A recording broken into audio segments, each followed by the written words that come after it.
Así que gracias, Dios, por amarnos, por tu misericordia. Una vez más, Señor, humillados ante ti, reconocemos nuestra dependencia. Yo hoy, Señor, como tu hijo, tu siervo, reconozco mi dependencia de ti. Sin ti nada soy, Señor. Sin la inspiración y la revelación de tu Santo Espíritu, Dios, la palabra vendrá a ser en mí letra muerta, Señor. Pero hoy por tus misericordias suplico tu favor, Señor, que abras nuestros ojos ante la multitud de tus consejos y ante la sabiduría suprema de tu palabra, Señor. Tu palabra nos sostiene, tu palabra nos alimenta. Por tu palabra fueron creadas todas las cosas, Señor. Todo cuanto existe y vemos, y aún lo que no vemos, por tu palabra, Señor. Seamos redimidos por ti, por tu gracia, Señor. Por tu poder y tu amor, Señor. Hoy susténtanos como pan al hambriento, como agua al sediento, Señor. Entendiendo que de lo que conocemos de ti, quizá nuestro tenebroso corazón hace imagen, Señor. Pero tú eres mucho más, Señor. Tú eres mucho más que nuestra propia imaginación. Tú eres mucho más que nuestra hipocresía fabricada en nuestras mentes, Señor. Por eso hoy te suplico, susténtanos, Señor. Que nuestro Dios no sea un Dios creado por imaginaciones humanas, sino que sea un Dios tan verdadero como lo es tu palabra, Señor. Y que podamos conocerte cada día, Señor. Es nuestra oración. Y tomamos un minuto más para orar por aquellas naciones que exaltan el nombre del Señor, pero que en aquellas naciones la opresión es grande sobre aquellos. Suplicamos tu favor sobre la iglesia perseguida, Señor. Que en cualquier lugar del mundo donde haya un hombre, una mujer, un joven, un niño, una jovencita, buscándote, puedas, Señor, tener misericordia de ellos y sobreponerlos ante la adversidad, ante el maltrato, ante la humillación, ante la necesidad, Señor. Te lo pedimos en el nombre de Jesús y hemos orado. Amén. Hemos venido con nuestra serie Conociendo a Dios y entendiendo muchas cosas que quizás antes habíamos dejado de comprender. La palabra de Dios nos exhorta a que estemos día a día en contacto con ella y que podamos vivir de acuerdo a su palabra y no a nuestra propia opinión. Esto lo he enseñado y lo seguiré enseñando por toda mi vida mientras tenga aliento. Hablaba en el tema anterior que no por ser anterior no deja de seguir la secuencia en que venimos. Estamos hablando del Dios justo y en estos días estamos hablando de la fiesta de bodas.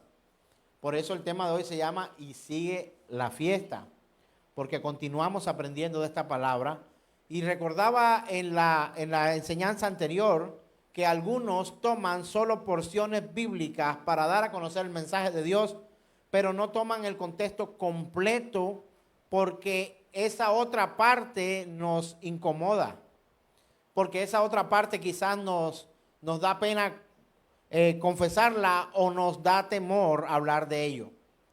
Y hablábamos de la fiesta de bodas y que un día el Señor se va a reunir con nosotros y a mucha gente hasta ahí esto le parece solemne y poderoso. Pero si seguimos ahondando en la Escritura encontraremos las cosas que no tallan a los que tienen un corazón incrédulo y a los que insisten en vivir su vida de acuerdo a sus propios propósitos y no de acuerdo al propósito de Dios. Por decir algo, vamos a parafrasear algunas. La dádiva de Dios es vida eterna. ¿Cuántos dirían aleluya por eso? Aleluya, ¿verdad? Pero dice, la paga del pecado es muerte, mas la dádiva del Señor es vida eterna en Cristo Jesús, Señor nuestro.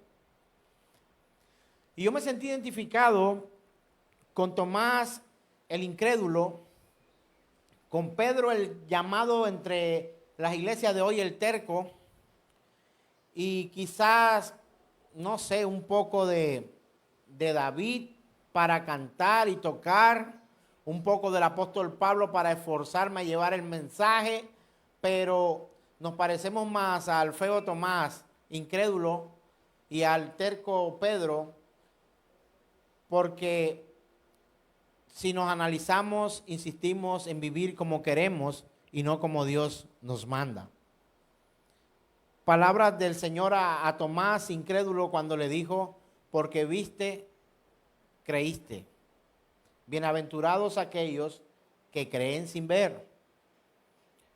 Y esto saltaba en mi Biblia porque yo me sentí elogiado allí por el Señor. Porque nunca lo he visto en vivo, indirecto, en persona, pero sí he visto toda su manifestación de amor y lo he visto a través de la Escritura. Pastor, pero está leyendo. El Señor se manifiesta a su iglesia a través de la Escritura. Él es palabra viva, fiel. Él es palabra llamada el verbo según el escritor del Evangelio según San Juan, cuando inicia aquello como inició Génesis, cuando dice en el principio era el verbo era Dios, el verbo estaba con Dios. Y entender que conocer a Dios por otra fuente que no sea la Escritura es una fuente de error que lleva a doctrinas falsas, Y bienaventurado me siento cuando a través de la palabra puedo ver a la persona de Dios. Me siento bienaventurado dentro de ese elogio que el Señor dio. Y no es porque esté falta de elogio. De hecho, el Señor se exubera en llamarnos al orden para ocupar el lugar que corresponde a cada uno de nosotros y a Dios el lugar que a Él le corresponde.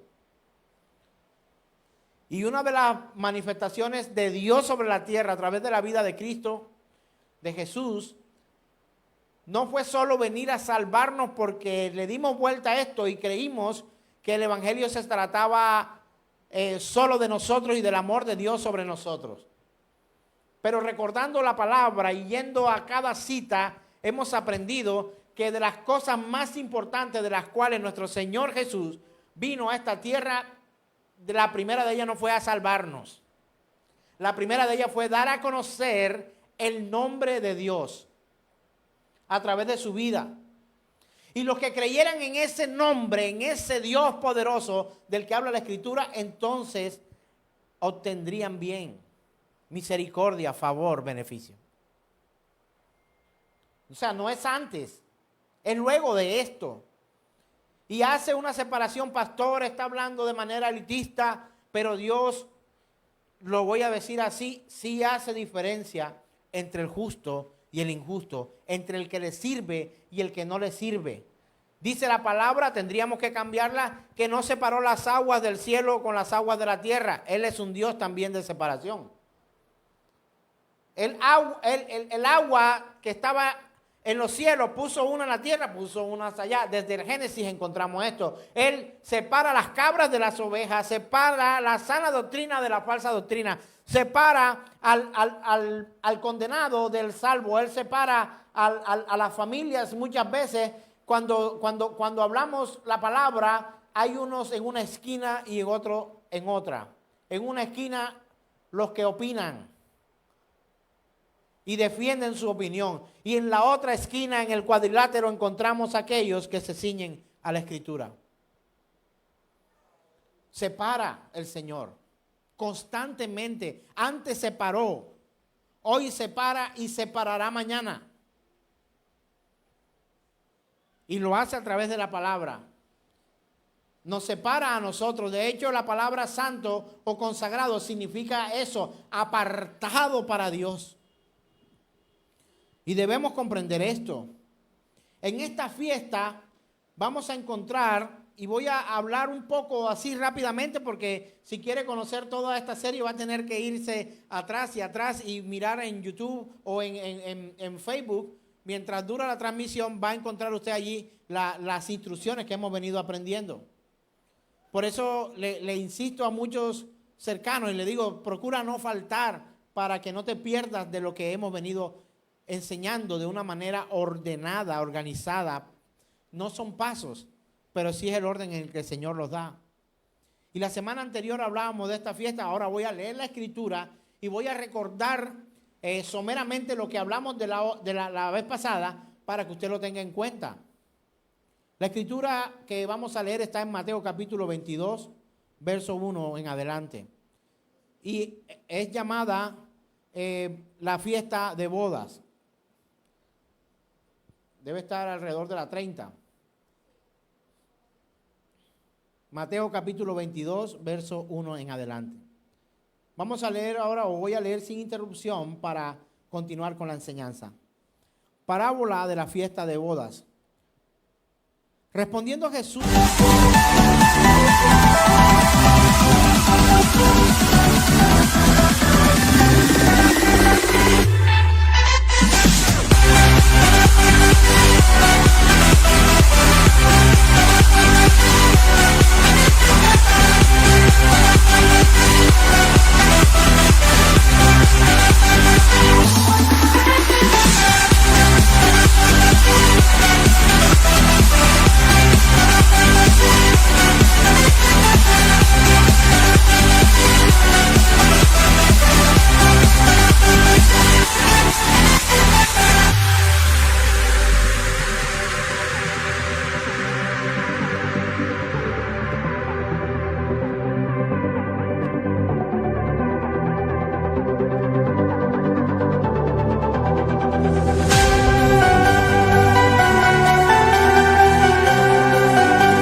Participantes de esta parábola, y tenemos la fea tendencia de ubicarnos en los mejores lugares.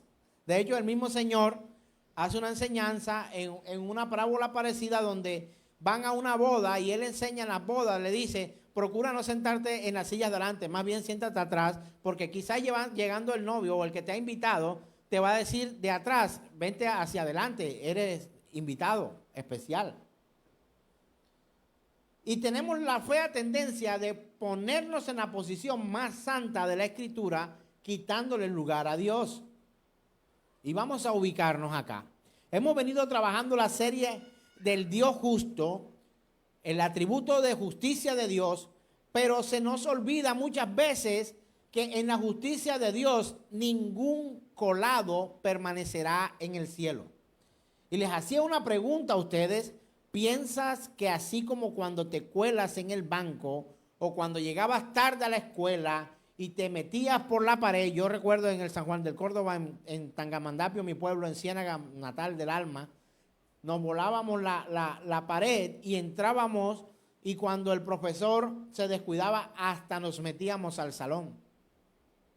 Y participábamos de las clases, no queríamos la sanción, no queríamos absolutamente nada, no queríamos traer a nuestros padres como acudientes, porque muchas veces salíamos de casa con el tiempo tan estricto que no nos daba tiempo para perder en el camino, y llevar a nuestros padres era aceptar que habíamos cometido delitos entre la casa y el colegio.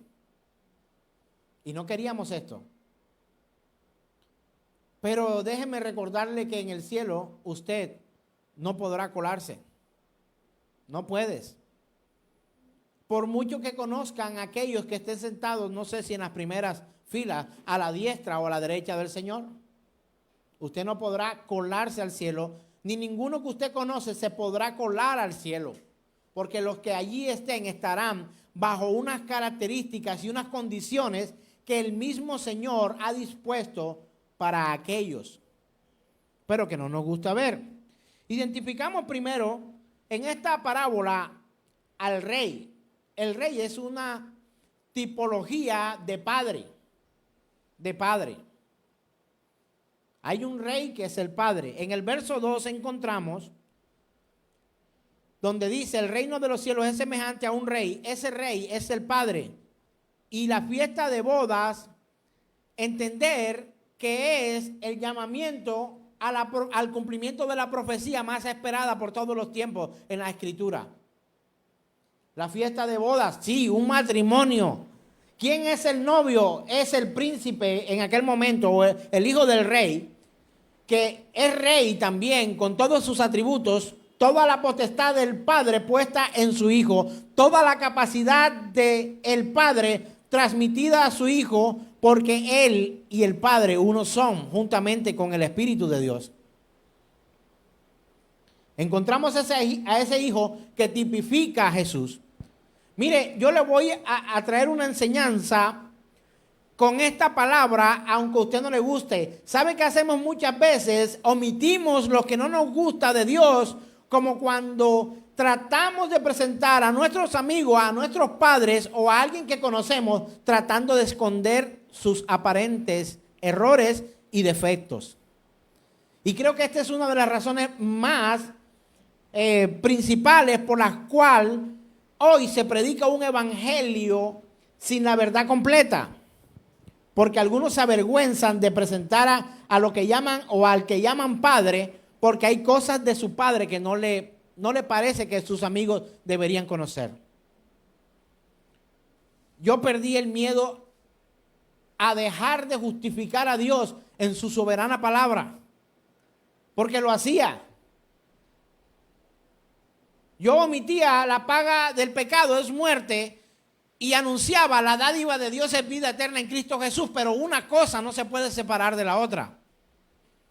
Y llegamos a presentarle a otros a un Dios tierno, parece un oso de peluche, y escondemos el resto de su carácter, porque nos avergonzamos de él, porque tememos que nuestros amigos no quieran seguir a ese Dios y no quieran venir con nosotros a los templos. Hermano, presente al Dios bíblico tal como Él se presenta. La Biblia es una autobiografía de Dios. No le quites, no le pongas. Enseña lo que está escrito. Y podemos enseñar el evangelio a los que no conocen a través de esta palabra. Pero ¿por qué no la usamos? Porque no nos gusta el final. Pero el final de los tiempos concluirá, claudicará, llegará a este punto. Pero es una parte de Dios que no queremos mostrar en su debido tiempo, pastor. Tranquilo. Hermano, hable verdad desde el principio. Mire, para saber con quién contamos. Yo tengo un equipo de trabajo, de servicio con el que hacemos acá. Y yo necesito saber con quién cuento. Y sabe, muchos que dicen cuente conmigo son con los que menos puedo contar. Y el Señor hace toda una estrategia de sabiduría para saber con quién cuenta y con quién no. Ahora, Él es infinitamente omnisciente. Él lo conoce todo. Él sabe si cuenta contigo y no tiene que probarte. Pero la fe del hombre es probada para saber el hombre y que quede públicamente demostrado ante el tribunal, los testigos y el juez, que quienes han fallado no es Dios sino nosotros. ¿Has tratado de esconder los ronquidos de tu madre o de tu esposa a otra persona? ¿De tu esposo porque quizá lo avergüences? Pues déjame decirte que Dios no se avergüenza de absolutamente nada de lo que ha escrito. Es su palabra completa. Entonces, ¿tú por qué quieres presentar muchas veces a un Dios de peluche cuando realmente es un rey todopoderoso que también es juez y que también tiene el poder de condenar? ¿Quieres ver la predicación del evangelio básico a través de esta parábola de fiesta de boda? Creo que muchos no se atreverán a usarla. El rey es el Padre, el Hijo es Jesús. Las bodas es la nueva relación que el Hijo está a punto de tener con su iglesia. Un casamiento, un matrimonio, su esposa limpia, pura, sin mancha, sin arrugas. Te voy a decir algo que no te va a gustar porque a muchos no les gusta llegar a viejo. Si la arruga de la esposa del Señor eres tú, o te plancha o te saca. Pero tú como arruga no puedes estar en la esposa del Señor. Mi Biblia dice que es sin arrugas. Pero si usted ocupa el lugar de la arruga, o te plancha o te quita, te corta. ¿Cuántos quieren ser la arruga de la esposa del Señor? Algunos dicen, yo no voy a su congregación, pastor. Allá hay una pila de gente hipócrita, pecadores, hasta peor que yo. Hay algo que ofende a Dios profundamente. Y la Biblia lo declara como un pecado imperdonable y es la blasfemia contra el Espíritu Santo. Algunos han hablado o algunos sé que conocen algo de esto. Quien quiera ahondar en esto, sacamos un tiempo y miramos sobre este pecado que se llama pecado imperdonable. Pero si usted conoce a un hombre que ame a su esposa, entenderá que usted no podrá venir a hablarle mal al esposo de su esposa. Mira, pastor, contigo espectacular, pero esa esposa tuya sí me cae como patada. ¿Sabes? Tú no irás conmigo a ninguna parte. Si tú no respetas a mi esposa, si tú no demuestras elogio, o si por lo menos no vas a mostrar elogio por mi esposa, no me muestres ofensas para ella, porque te ganarás mi odio. Ay, pastor, no diga esas cosas, usted no puede odiar. Si Dios odia, yo odio lo que Dios odia.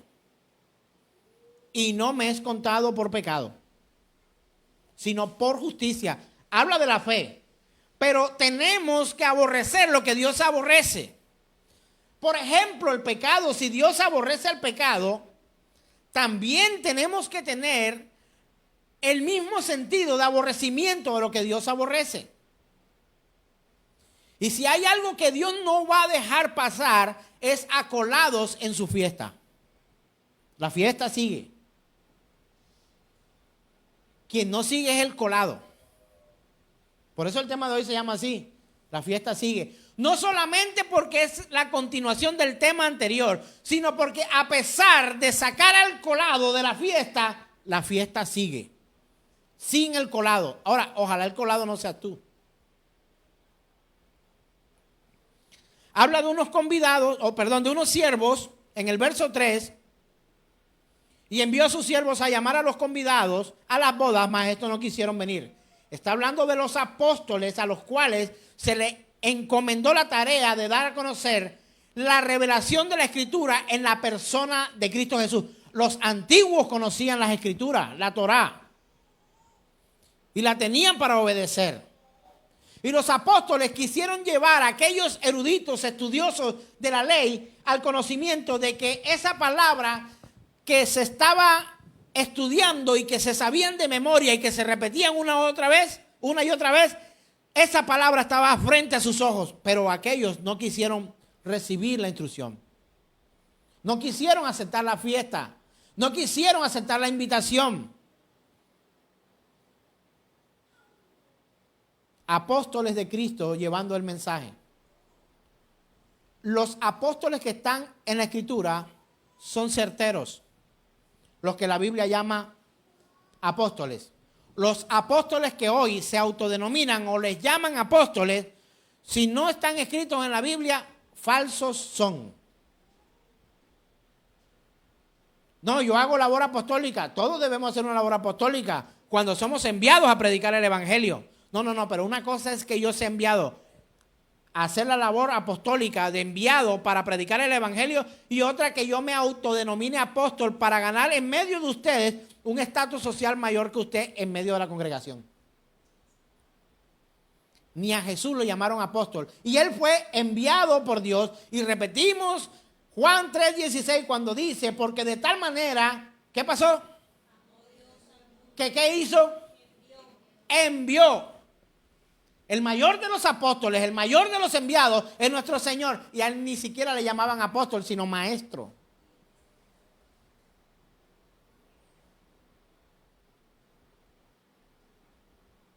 Así que todo aquel que se autodenomina apóstol en estos tiempos y no está en la Escritura, falso es. Luego envía a otros siervos, en el verso 4, pero los convidados, ¿quiénes eran? ¿Alguien aprendió de la enseñanza anterior quiénes eran los convidados? Los judíos. ¿A quién se invitó? Primero, a los judíos. Y el Señor dice en su palabra, y me seréis testigos, ¿en dónde?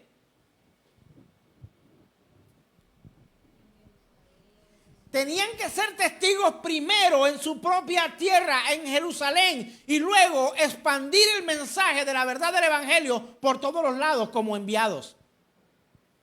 Pero cuando ellos empiezan a predicar en Jerusalén, la verdad bíblica que ellos habían estudiado en las escuelas y aprendido de memoria, cuando vieron que esa revelación, incluso trataron de engañar a los otros creyentes tratando de poner pruebas falsas en contra de Jesús. No había forma de enredar la idea, no había forma de enredar la verdad de que quién era realmente Jesús en medio de ellos. Y ellos rechazan el evangelio, pero el Señor se quedó ahí. No. Dice el verso 4, volvió a enviar a otros siervos diciendo, decid a los convidados, he aquí, he preparado mi comida, mis toros y animales engordados han sido muertos, todo está dispuesto, venid a las bodas. Los otros siervos tal vez son aquellos que salieron después de la reunión de los 120 en el aposento alto cuando se manifiesta el Espíritu Santo. Y ellos empiezan a predicar en otras lenguas las maravillas de Dios.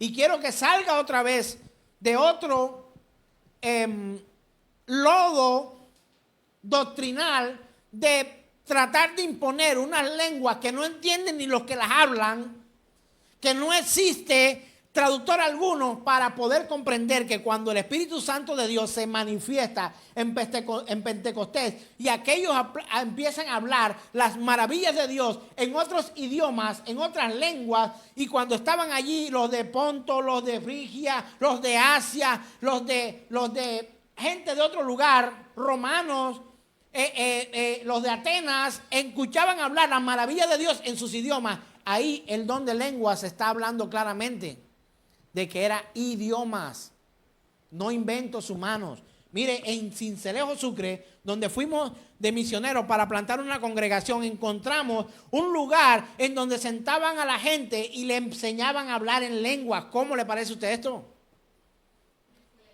Una escuela de lenguas. Y no era inglés, ni francés, ni algo conocido. Ellos decían, a ver, repita conmigo, unda raba saca. Y todo el mundo, unda raba saca. Kia 1, P. Y todo el mundo repetía la misma cosa. ¿Cree usted que esto viene de Dios? De hecho, me parece bochornoso. Vamos, repita. Déjalo que fluya en un emocionalismo extremo y tonto. ¿Qué hablaron los de Pentecostés aquel día? Digo, ¿qué hablaron? ¿Qué hablaron? No, pregunto, ¿qué tema estaban hablando cuando empezaron allí? La escritura que leo en Hechos dice, y empezaron a hablar en otras lenguas las maravillas de Dios. La respuesta correcta es las maravillas de Dios. ¿Qué hablaron? Las maravillas de Dios. ¿En qué idioma? En muchos idiomas que aún los que estaban allí inconversos fueron testigos de comprender lo que estos hablaban de Dios, cada uno en su propia lengua, en su propio idioma. Antes yo me ponía, póngame las manos en la cabeza para yo también hablar así. Y muchos de aquellos pusieron en cuestión o en cuestionamiento o en duda mi conversión y la presencia del Espíritu de Dios en mi vida, sencillamente porque yo no decía aquí a uva, barraba, estaba acá, no sé qué. Y el apóstol Pablo, a través de las cartas a los Corintios, enseña la forma correcta que si alguien habla en otro idioma o en otra lengua, que no sean todos, sea uno, dos, máximo tres, y si hay intérprete. Y si no hay intérprete, váyase a orar al cuarto solo.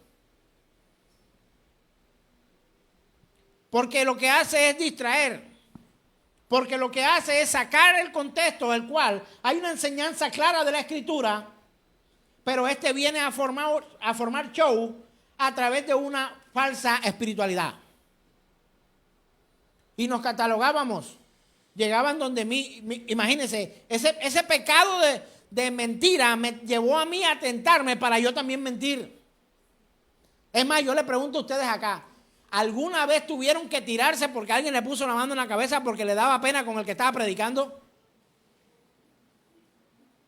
Había uno una vez que me agarró como si fuera toro, a empujarme. Yo al final tuve que echarme al piso porque no había forma de quitar a ese hombre gigante de enfrente mío. Conocí a muchos que buscaban la silla y se desmayaban en la silla. ¡Ras! Conocí a alguien que miraba hacia atrás para ver si había alguien que lo iba a atajar. Y aquellos se extrañaban cuando yo les decía, no, pero es que yo no sé, no me sale. Habla en lengua, no me sale. Ojo, hermano, está en pecado, no tiene el Espíritu de Dios. Todos los pastores tienen que tener el don de lenguas. Yo conozco algunos que hablan en inglés, en francés, en portugués.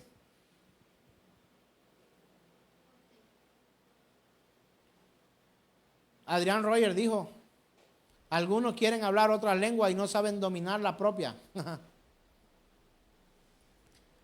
Les envié por ahí a mis amigos que me solicitaron y a los que no también, el libro de Adrián Rogers, lo que cada cristiano debe conocer. Algunos me lo piden y yo sé que lo van a tener es de archivo ahí ocupando espacio en el teléfono. Légaselo, hermano. ¿Para qué lo pidió? Para tenerlo. Un día de esto lo leo. Hermanos, y hemos sido mal enseñados. Aquellos judíos estaban siendo bien enseñados con la evidencia delante de sus ojos y negaban la realidad viviente. Hermano, viviente. A Jesús se podía tocar. Y ellos lo rechazaron. Y los otros convidados, los del aposento alto, salieron a llevar eso. Bueno, ustedes no quieren, entonces nosotros nos vamos a cumplir lo que el Señor nos dijo, a Judea hasta los últimos de la tierra. Yo no sé si Ciénaga Magdalena es lo último de la tierra o Santa Marta, pero hasta aquí ha llegado el Evangelio. Y hoy aquí en Generación de Fe se predica la palabra. De allá del Pentecostés, hermano.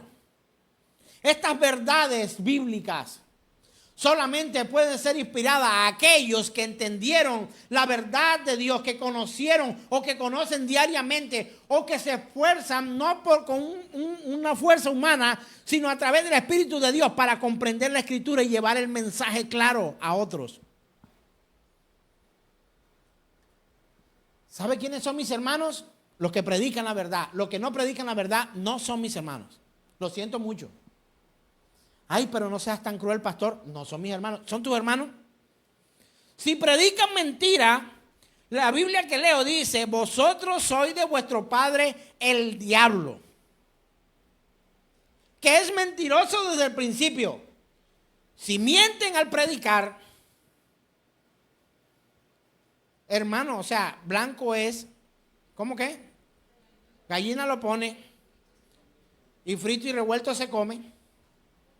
Ahora, si ellos predican mentira, algún predicador predica no la verdad, sino la verdad distorsionada o acomodada a sus intereses, está predicando mentira. Y para mí todo aquel que predica mentira es hijo del diablo.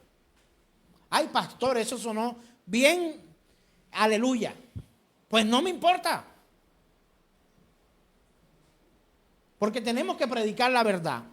Aquellos otros siervos salieron a predicar la verdad que otros no quisieron entender. Por eso usted nota que algunas personas, cuando se predica la verdad, o unos se afiantan más o se revientan, hermano. Porque no están dispuestos a soportar la verdadera doctrina. Mira, aquellos eran más estudiosos que muchos que yo conozco. Un hombre como Nicodemo, que se presente ante el Señor de noche, dice la palabra. No sé si era para que no lo vieran o es que esa hora fue que se desocupó. Y el Señor le dice, siendo tú maestro de la ley, ¿no sabes esto? Tienes que nacer de nuevo. No lo comprendo. Y hay la enseñanza del nuevo nacimiento por el mismo Señor a un hombre estudioso y de los principales sacerdotes, estudiosos, eruditos, maestros de la palabra. Siendo tú maestro, ¿no lo comprendes? ¿Sabes por qué? Porque un título a ti no te da la garantía de comprender las verdades de Dios. No es un título lo que a ti te da la garantía de oír el verdadero mensaje y hacer una diferencia entre un mensaje de mentira y un mensaje de verdad. Para discernir entre un falso apóstol y un verdadero. Entre un falso predicador y un hijo del diablo que predica mentira. Esos convidados rechazaron la verdad viviente en medio de ellos. Vieron y no creyeron. Tocaron. Vieron las maravillas. Pero los convidados no se detuvieron allí, sino que persiguieron a los otros siervos y aquellos siervos que antes habían predicado la verdad de Jesucristo, los mataron. Sigamos leyendo. Cuando en el verso 4 dice, acerca de la comida, dice, y volvió a enviar a otros siervos, diciendo, decid a los convidados, he aquí he preparado mi comida, mis toros y mis animales engordados han sido muertos, todo está dispuesto, venid a las bodas. La comida representa la provisión hecha por Dios en la muerte de su Hijo para las almas hambrientas y perdidas. Pero ellos no quisieron aceptar esa invitación. Y hoy muchos no aceptan. Dame un pedazo del evangelio, solo la parte buena, y me mandé a hacer la Biblia de promesa. Y el resto, pero solo unas cuantas promesas resaltadas. ¿A cuánto le gustan las promesas de Dios? Los felicito. Porque la paga del pecado es muerte. ¿Es o no es una promesa de Dios? Si te gustan las promesas de Dios, esa es una. El lloro y el crujir de dientes, ¿es o no será una promesa? Cuando Él dice, allí será el lloro y el crujir de dientes, ¿es o no es una promesa? Es que si te gustan las promesas, tienes que tomarlas todas, hermano. Los que no hicieron caso a la invitación son aquellos que demuestran en el verso 5 el rechazo de Cristo por los judíos y sus llamados. Verso 5, mas ellos sin hacer caso, ¿qué hicieron? Uno se fue a su labranza y otro a sus negocios. Mire, no debe haber día más importante para usted que el día de sentarte en paz para oír una enseñanza de parte de Dios fiel a su palabra. Mano, tienes toda la semana para trabajar, saca un tiempo, saca un espacio. Si no puedes, ¿por qué tenemos reuniones los miércoles? Porque queremos que esa verdad sea predicada todos los días. Yo quisiera que no hubiera un día de nuestras vidas que este lugar no esté abierto para predicar la Escritura. Pero ¿sabe por qué no se hace? Porque todos me lo quieren dejar a mí y ustedes no quieren estudiar y no quieren aprender. Pastor, estoy de acuerdo con usted. Abra todos los días la iglesia y predique todos los días. ¿Y por qué no lo hacemos juntos, hermano? Ah, no, porque es que yo estoy ocupado en mis negocios y en mis labranzas. Hagámoslos. No solo fueron los apóstoles aquellos enviados, sino otros siervos también hacen parte de este llamado. Quiero que usted que está aquí se dé cuenta de algo. ¿Quiénes de los que, de pronto los que están en la cámara, de pronto por acá, por la pantalla, de pronto van a dar algunos likes? Yo revisaré luego si dicen la verdad o dicen mentira. Pero quisiera hacer esta pregunta públicamente aquí entre nosotros. ¿Con quiénes de los que aquí están sentados puedo contar de verdad para predicar el evangelio? Levánteme la mano, los que me han demostrado, o los que han demostrado, se han demostrado a sí mismos que yo puedo contar con usted para predicar el evangelio. Álceme la mano los que están acá, a ver. Aquí veo a mi esposa, aquí veo a Beatriz y allá a la hermana Margarita. ¿Estás segura? En tus posibilidades. Quiero contar más contigo. Pastor, ¿me está regañando públicamente? Sí. No solo los apóstoles, hay otros siervos. Y yo le dije, trate de identificarse usted allí. Hablamos del rey, te identificas con el rey, ¿eres tú el rey? Ni por ahí. ¿Eres tú ese hijo del que habla de esa fiesta? ¿Al que le prepararon la fiesta? Sí, yo soy tan importante que el Padre me preparó una fiesta en los cielos para que cuando yo llegue, vea, eso no hay tamboril que no vaya a sonar. Así se habla del diablo cuando fue creado. Yo no quiero que toquen nada cuando yo llegue. Es más, yo no quiero ni tocar la puerta del cielo. Yo quiero que me estén esperando y me digan, siga caballero, por aquí era. Usted estábamos esperándolo hacía rato, pero el Señor lo extendió unos cuantos días más porque estaba sirviendo de algo. No, yo no sé, yo para adelante no voy. No, aquí, los que no están escuchando, Beatriz ha dicho, venga, siéntese adelante. Yo no creo que eso sea para mí, esa silla no creo que sea para mí. No hemos hecho ni esto, hermanos, de lo que hizo un apóstol Pablo, de lo que hizo una Priscila, de lo que hizo un Aquila, de lo que hizo un Timoteo, de lo que hizo un Juan. Pero hoy muchos se sienten apóstoles porque abrieron 4 esteras en diferentes lugares y ya plantaron iglesias, llevan sus nombres, sus títulos, pero todas tienen que rendirle pleitesía y llevarle dinero a aquellos, porque así es una iglesia hija, ella tiene que traerme el dinero acá. ¿Acaso los hijos no son los que se mantienen? Si yo abriera una congregación a la que le llamara hija, tendría que mantenerla. No es que sea una iglesia hija nuestra. Ah, vamos a mantenerlo porque a los hijos se mantienen, ¿o no? Gracias a Dios tenemos una congregación hermana que es Pasos de Fe. A ellos no son hijas, no, ellos no son hijos de nosotros, ellos son hijos de Dios. Bueno, los que son. Porque hay unos que no. Y digo algo tremendamente, y que es algo que se debería manejar confidencialmente, pero hoy estoy de oferta. Me acerqué al pastor Ronald y le dije, ¿sabe una cosa? Ustedes regularmente nos dan hasta un apoyo a nosotros para ayudar a mantener esta congregación, para que ustedes lo sepan. Y yo le dije, eso ya no es necesario. Bórrese allí de la cabeza, viejo. No queremos eso. Úsenlo ustedes para el mantenimiento de sus congregaciones. Porque venimos con eso en la cabeza. Es que la iglesia hija tiene que llevar al papá. Los papás mantienen a los hijos. Y cuando los hijos se pueden mantener, entonces sí sostienen a sus padres y los cuidan. Veo mi futuro un poco tenebroso en medio de ustedes. Porque si no me han ayudado a sostener algunos esto, y no estoy hablando solo de dinero, sino de disposición para servir. No me imagino cuando yo esté mascando el agua, si llego a esa edad y ya esté ya que no pueda ni caminar yo por lo viejito que esté. ¿Será que esta congregación me va a mantener? Creo que debería hacer algunas inversiones en Bitcoin. Para el futuro, ¿no? Se habla de la moneda del futuro. Pues ¿sabe una cosa? Quien me sostendrá es el mismo que me ha sostenido todo mi ministerio. ¿Y qué es ministerio? Hay que usted es un ministro, sí. ¿Y qué es un ministro? Un siervo. Es que yo soy ministro. Ah, bueno, ¿cuánto más agarra una escoba? Porque el ministro es sirviente. Si no, vaya al diccionario y busque qué es un ministro. El que hace un servicio. Y quien presta un servicio es un sirviente. ¿De quién? De un señor. Tiene un amo. De hecho, es un esclavo.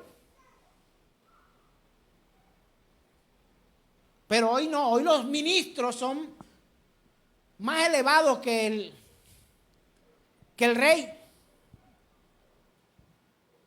Ni siquiera algunos conocen el verdadero significado de esa palabra. O de apóstol, ungido.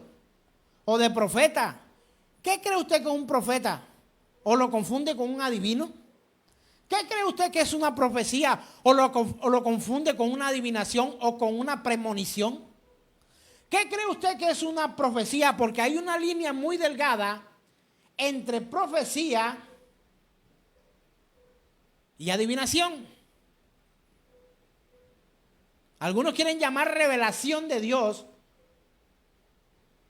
a sus adivinos. Esos siervos mantuvieron fiel, que murieron a causa de aquellos perseguidores cuando los mataron, a causa de predicar la verdad de Jesús. ¿Cuál? La que estaba en la Escritura. El Señor no cambió ni una tilde, ni una jota, ni una coma del Antiguo Testamento o de la ley y los profetas. El mismo Señor le dijo: ay, es que yo no vine a abrogar la ley, yo vine a cumplirla.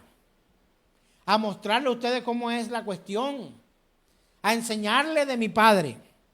Y aquellos otros siervos lo hicieron también. El verso 7 habla de una ciudad quemada. Cuando dice: al oírlo el rey se enojó y enviando a sus ejércitos destruyó a aquellos hombres y quemó su ciudad. Es posible que este verso 7 sea la destrucción de Jerusalén por los romanos 30 años más tarde. Porque literalmente fue quemada Jerusalén por los romanos. ¿Usted cree que los ejércitos que están dispuestos para Dios son solo ángeles?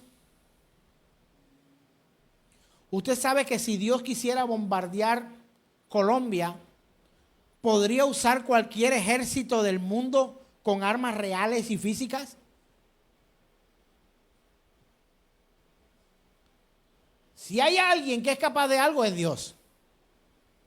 Y estos hombres de este mundo, nosotros estamos a la expectativa de ser tentados para pecar, de ser provocados o de ser probados para demostrar quiénes somos realmente. La guerra entre Ucrania y Rusia. Todos los trapos sucios lo están echando a Rusia, ¿verdad? Y qué malos son esos rusos metiéndose a Ucrania. Lea un poco la historia. La OTAN, la Comunidad Europea, los Estados Unidos, júguele, vale, mándale bombita, hasta que Putin se puso como él. Hasta que Putin se molestó.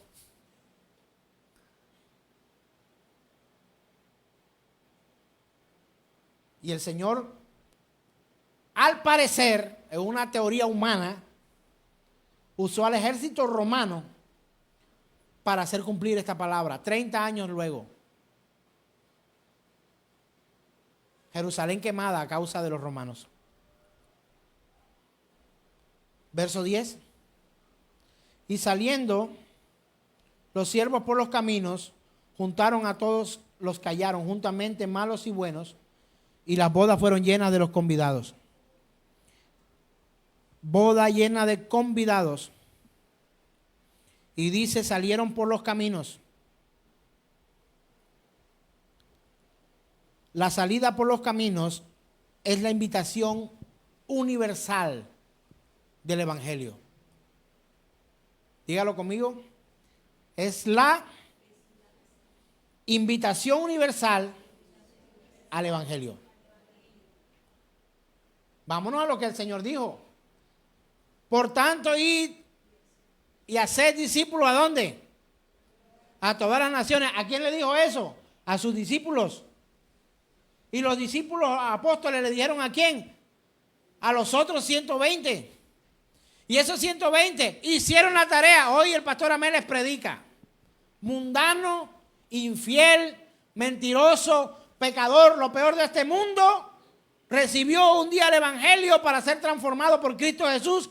Y hoy espero la misericordia de Dios para que sea yo contado entre los que se salvan. No quiero hacer alarde de ser salvo. Temo deshonrar a mi Señor, porque si algo he de gloriarme, Él lo dice en su palabra, es entenderlo y conocerlo. Pero el dar la salvación o la condenación no es poder que yo pudiera tener, ni usted lo tiene. De Dios es, por gracia, para que nadie se gloríe. La boda llena de convidados también en el verso 10 habla de la llamada iglesia y su cumplimiento. Cuando dice, y salieron aquellos siervos por los caminos, es la gran comisión.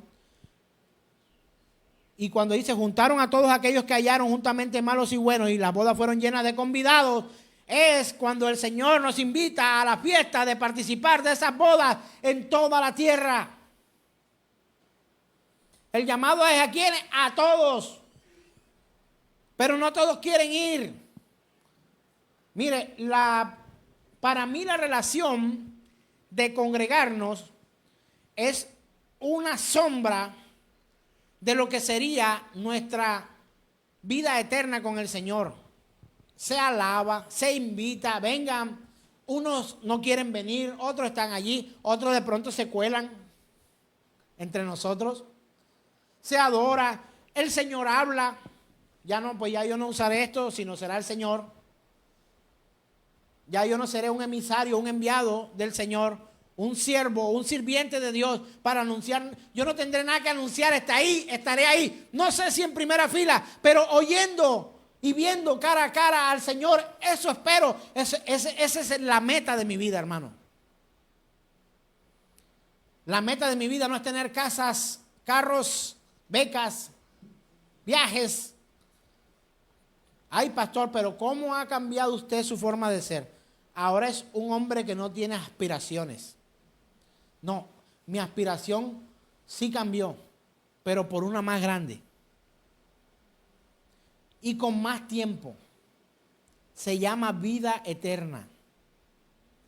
Y mi mayor gozo, y cuando el Señor lo dice, lo enseñé el domingo anterior, cuando dice, buen siervo y fiel, en lo poco has sido fiel, me está hablando de lo que hay en esta tierra.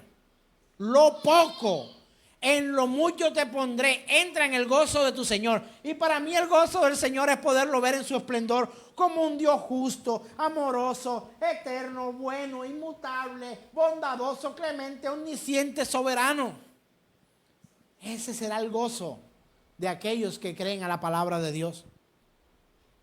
Si en esta tierra nos quiere dar añadidura, bienvenidas sean. Un carro, una casa, una suegra, una esposa.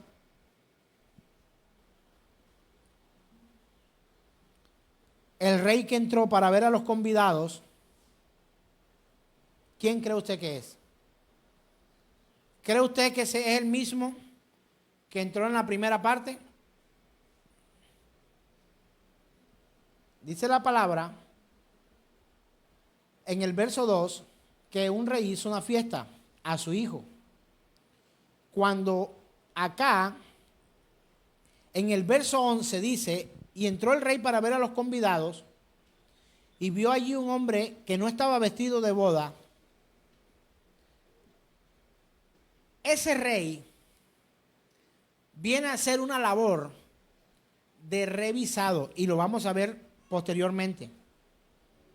Porque la fiesta todavía sigue, la fiesta no se acaba en este versículo. El rey que entró para ver a los convidados es tipología de la segunda venida de Cristo.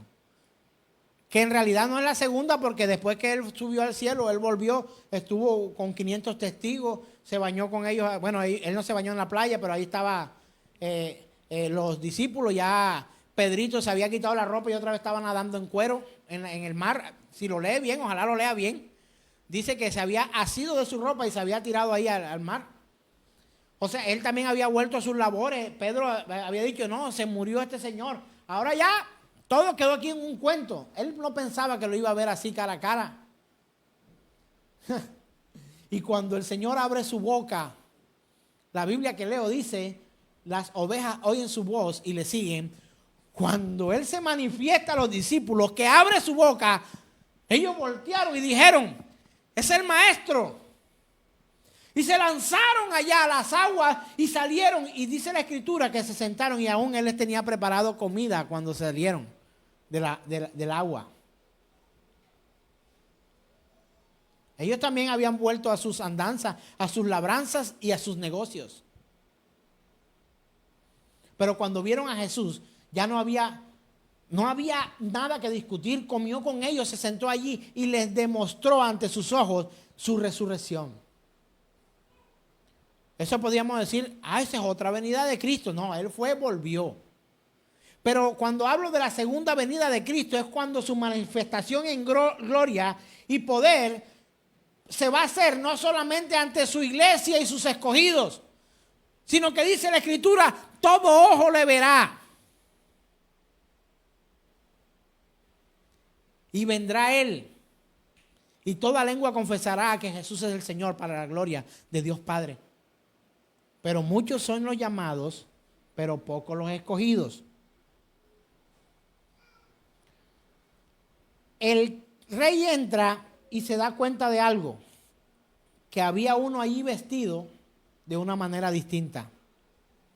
Una ropa no apropiada para el lugar.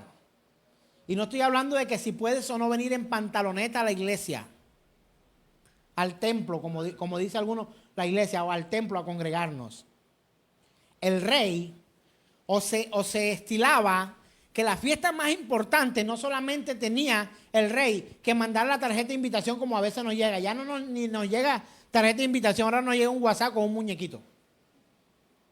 Te invito a mi fiesta, no sé qué. Y ya, como te salgan las 2 palomitas, dice, ya está invitado, ya lo recibiste. Si no vas a cuento tuyo. Los reyes enviaban juntamente con la invitación el vestido que tenían que vestir en aquella fiesta. Ahora nos dicen que traje, ¿te acuerdas? Cóctel, traje guayabera blanca, traje colores pastel, traje mujeres vestidos largos negros, hombres camisas manga larga, no sé qué cuestión, corbata. O sea, eso se hace ahora. ¿Sabe por qué? Porque se aburrieron de que costara hacer una fiesta y mandarle la ropa a todos los que iban allá. Ahora no, ahora han pasado la tradición, pero para que el que quiera ir, compre su propia ropa. Pero nadie, escúchelo bien, podrá comprar su propia ropa para entrar a las fiestas del Cordero. Él da la ropa. Sean revestidos por Cristo Jesús. Por eso habla en Apocalipsis de unas vestiduras especiales, ropas blancas, limpiadas, no manchadas y arrugadas, bien limpiecita. El saco más fino que tenga no te sirve para entrar al reino de los cielos. Revestidos de Cristo.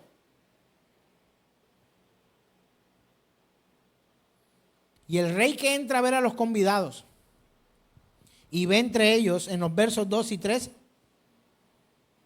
a mí me llama mucho la atención la forma en que el Señor, como le dice en el verso 12, le dice, y le dijo, amigo, ¿cómo entraste aquí sin estar vestido de boda? Mas él enmudeció. Tremendo el Señor, ¿ah? Le dice, no le llama ni hijo, ni hermano, ni nada. Oye, amigo, ¿cómo entraste? Él no llegó, oye, degenerado, ¿tú qué haces aquí? Sino llega y le pregunta, amigo, ¿cómo fue que entraste aquí vestido así de esa manera? No, es que yo no sabía que era en pantaloneta, yo vine con pantalón largo. No, es que no es de pantaloneta ni pantalón largo. ¿Tienes vestida tu ropa que va acorde con esta reunión? Y yo le pregunto a usted, ¿usted está revestido de Cristo? ¿O te vistes con tus propias ropas? ¿Cómo te vistes? Y no te estoy hablando del largo de la falda. ¿Cómo te estás vistiendo? ¿Te estás vistiendo como para ir al reino de Dios o te estás vistiendo como para ir a quién sabe qué? Ay, Dios mío, hermanos míos. ¿Qué ropa tienes puesta? ¿Se acuerdan de aquella predicación que les decía, esa ropa que no nos queda? Esa ropa que nos queda ancha. Hay una ropa a la medida, hecha por Dios. Allá no va a haber tú alguien con... No, es que como a mí, que me toca mandarle a recortar todos los pantalones. Porque me quedan largos, porque no sé. Aquí en Colombia como que todos son grandotes. Si son jeans para Colombia, deberían venir más corticos, porque aquí no somos europeos ni gringos que miden no sé cuánto de altura y que bueno, o sea, hay algunos altos, pero la mayoría somos así. De estatura media chaparra, para abajo. El que no estaba vestido de bodas, dice la palabra, versos 2 y 13. Amigo, ¿cómo entraste aquí sin estar vestido de boda? Mas él enmudeció. Hermano, usted se puede quedar callado cuando yo le diga, ¿por qué no te arrepientes de tus pecados? Hermano, arrepiéntete de sus pecados. ¿Qué no? Arrepiéntete de sus pecados. Perdone a su esposo, a su esposa. No. Pídale perdón allá. No quiero. Quedarte callado. Yo no sé si esta persona hubiera hablado ahí, ¿qué hubiera pasado? No lo dice la escritura. Yo creo que la había embarrado más. Pero yo leo en la escritura de aquella mujer que perseguía al Señor y el Señor le dijo, ¿sabe una cosa? Es que no está bien echar las migajas, tomar la comida de los hijos y echárselo a los perros. Y aquella mujer le dijo, sí, pero aún los perros comen de las migajas que caen de la mesa de sus amos. Yo no sé si con una frase como esa llegarán a convencer al Señor. La Biblia no me dice esto. No te prepares en esta tierra para que cuando se te pregunte tengas una respuesta formidable que dar. Prepárate para que cuando estés delante del trono de Dios y delante del trono del Rey, que es juez también, abogado tengas que te defienda y que te diga, padre, él está vestido, esa camisa que él tiene puesta, se la puse yo. Échemelo para acá, mijito, usted, adelante.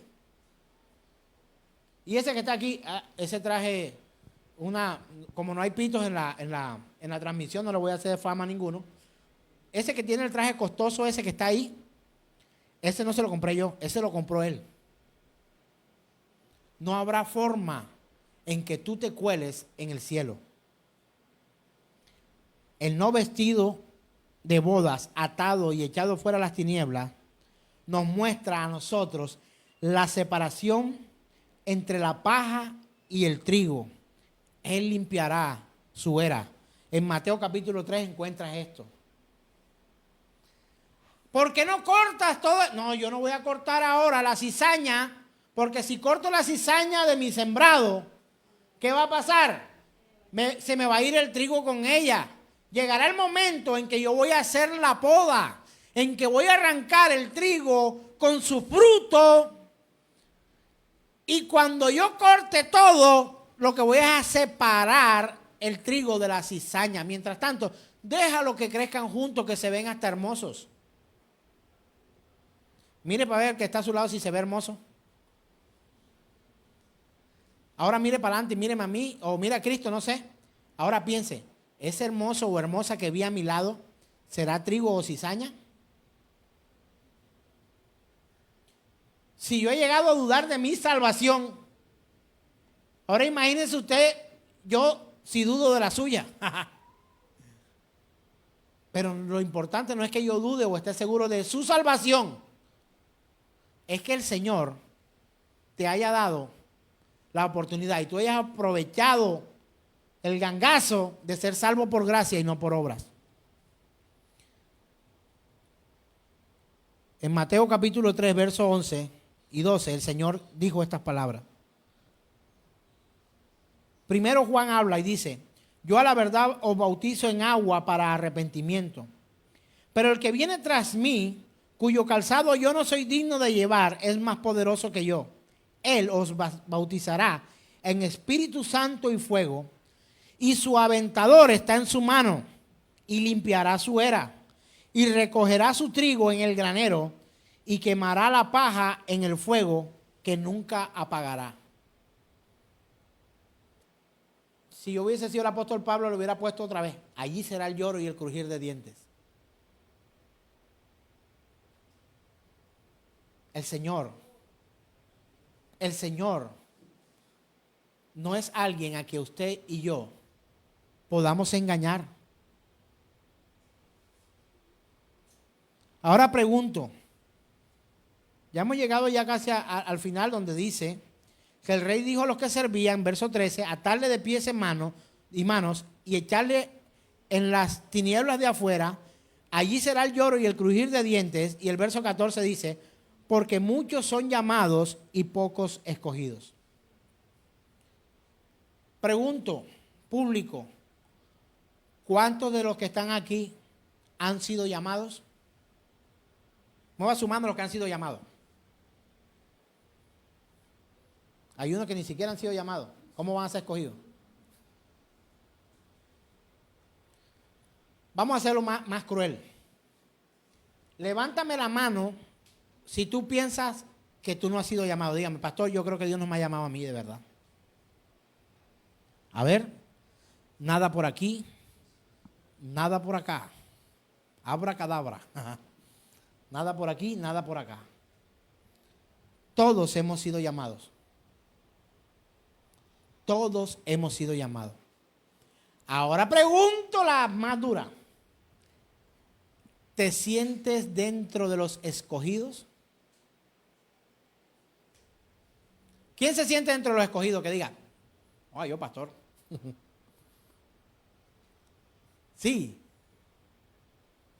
No voy a pelear contigo. Tú te sientes escogido, yo no voy a pelear contigo.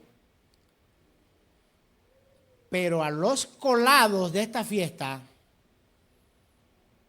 le va a ir barro. Le van a atar los pies, le van a atar las manos y lo van a tirar hacia afuera a las tinieblas, donde allí será el lloro y el crujir de dientes. ¿Sabes por qué? Porque muchos son llamados y pocos los escogidos. ¿Eres tú de los pocos escogidos? A mí no me respondas eso. ¿Vives como escogido? Vamos a ponerla más dura. Tú dices que eres escogido. Álceme la mano los que viven como escogidos de Dios. Ay, hermana, la felicito. Que los vecinos digan lo mismo, ¿no? Si uno vaya a preguntar. Que la familia diga lo mismo, ¿no? ¿Usted entiende por qué yo lloraba el domingo anterior? Bueno, yo parece que llorara todos los domingos.